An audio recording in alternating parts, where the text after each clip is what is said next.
Good morning, and thanks for getting up with us as we kick off your Sunday. It is 6 o'clock. I'm Libby Dowsett alongside Corey Johnson, and we had a great day yesterday. Oh, yes. Yesterday was wonderful. The sun was out. I finally washed my car, or nice. had my car washed by my husband. It was a good day to do it, and today will be a similar day to get out and do some activities. Taking a look right now from our Rose City camera. Beautiful shot of the Moda Center this morning. 38 degrees, only partially cloudy out there. Your temperatures right now sitting in the low to mid 30s across many stretches. 32 right now in Beaverton, 33 in Tigard, and similar in several other spaces. This is our Chinookwan's Casino camera out in Lincoln City. A beautiful view this morning near the coast. 36 degrees for us there. A similar shot from our Salem Sky camera right now sitting in the mid 30s also with a nice northwest wind. Taking a look at futurecasts throughout the rest of the day, there might be a few sprinkles firing up near southwest Washington and near the coast early this morning. But as we get throughout the rest of the day, it's really going to be rather beautiful. And that leads us into the evening where we'll see very minimal cloud cover. But we will see some freezing temperatures or near freezing temperatures that could create some frost for us overnight like we're seeing early this morning. But we'll take a look at that in just a second. But taking a look throughout the rest of the day, going to sit in the mid 50s overall, sitting similarly in the way of temperatures that we did yesterday. We'll break down the timing of everything else and what you can expect in your work week a little later. Thank you, Corey.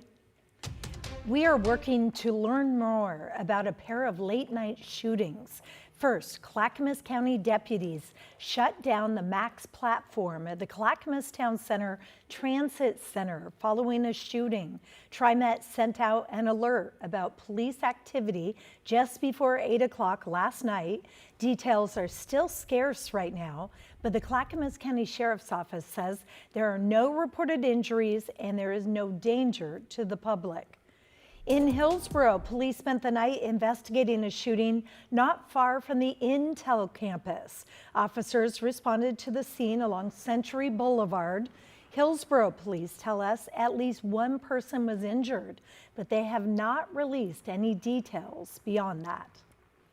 Forest Grove police are asking for help finding this man. Edward Buno was last seen Saturday afternoon on David Hill Road near Thatcher Park in Forest Grove. He's a white 70-year-old man with a medium build, gray facial hair, and glasses. Police say he was last seen wearing a red shirt and tan pants and carrying a gray jacket. He may also have a shuffling gait. Police say he may be trying to get to Gaston. If you've seen him, call the number on your screen. Oregon's primary election is fewer than 60 days away. This weekend, we are hearing from two Republicans hoping to be the next governor. Jake Holter sat down with both to talk about some big issues the state is facing, from education to the bridge over I-5.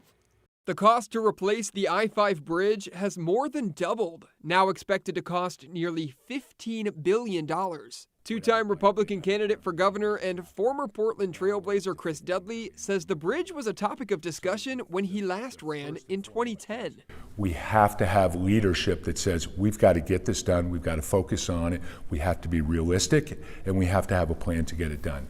And it's a complete lack of leadership where literally, I was talking about this 16 years ago, that we needed to get on it and get it done. And here we are, and the cost has gone up by fivefold, and we're no further along. Oregon State Senator Christine Drazen says the project has been bogged down by unnecessary additions. The current bridge plan includes a light rail extension, bike paths, and 3 new bridges to Hayden Island from the Oregon side. We need a bridge that functions. We need a bridge that addresses capacity for the next 100 years. And we do not need all the bells and whistles and everything that they've attached to that bridge. They're trying to achieve too many competing objectives. We need to build a bridge. Another issue we discussed, the $50 million budget deficit Portland Public Schools is facing. Just this past week, teachers approved a proposal to cut 3 school days, which Dudley says isn't fair to students. Too often the kids are the victims of these budget budget impasses, and we have to focus on how are we better serving our kids? How are our kids getting the education that they deserve?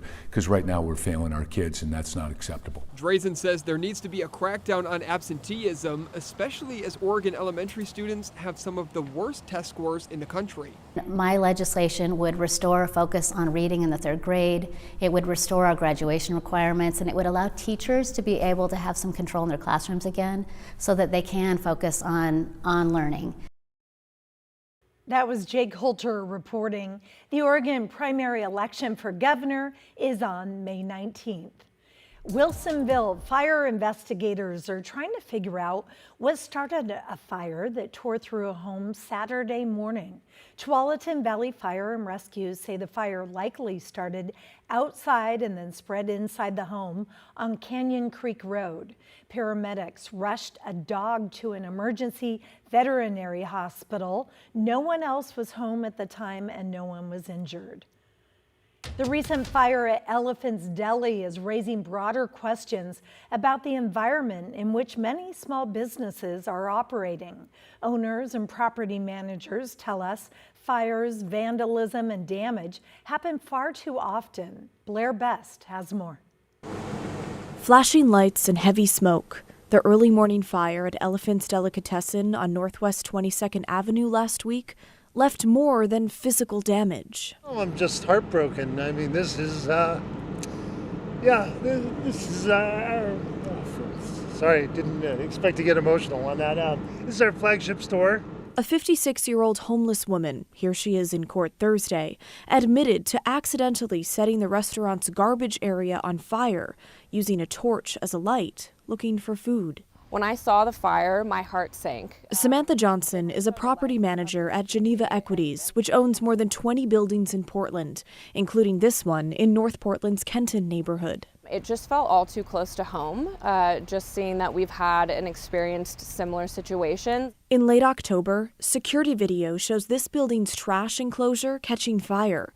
Samantha says homeless people would cut the locks, using the area to keep warm. At a different property, she says a homeless camp fire spread, cutting power for days. Another business that we manage down on the waterfront had 8 windows broken in 1 year, and that's about $40,000. That's almost a year's worth of rent. So it's completely detrimental, and it sets these businesses back. We can't absorb those type of thefts like a bigger store, a bigger chain. At this Kenton liquor store, the glass door is smashed and bars were installed to prevent theft. It's detrimental because a customer may not come back to that store just because they don't want to be in that environment. Damage that, for many, has become part of doing business in Portland. At what time is that enough?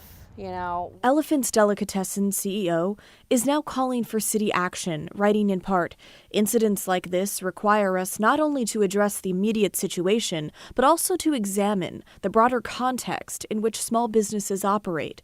Small businesses cannot succeed in an environment where insecurity, uncertainty, and anxiety become part of everyday life.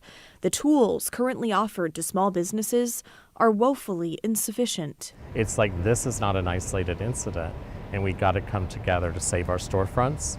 Portland City Councilor Dan Ryan, Why are the dots not connecting? is working with the mayor on a storefront support program. Meantime, he wants to improve street outreach. How is it that someone in their late 50s is alone and cold at 1 a.m. looking for food? In terms of what we can do for Elephant's Deli, of course, we've passed numerous legislation to have repair grants for such incidents, but really what they want is quicker response times. And we're only going to get that done when we put more support into the public safety system.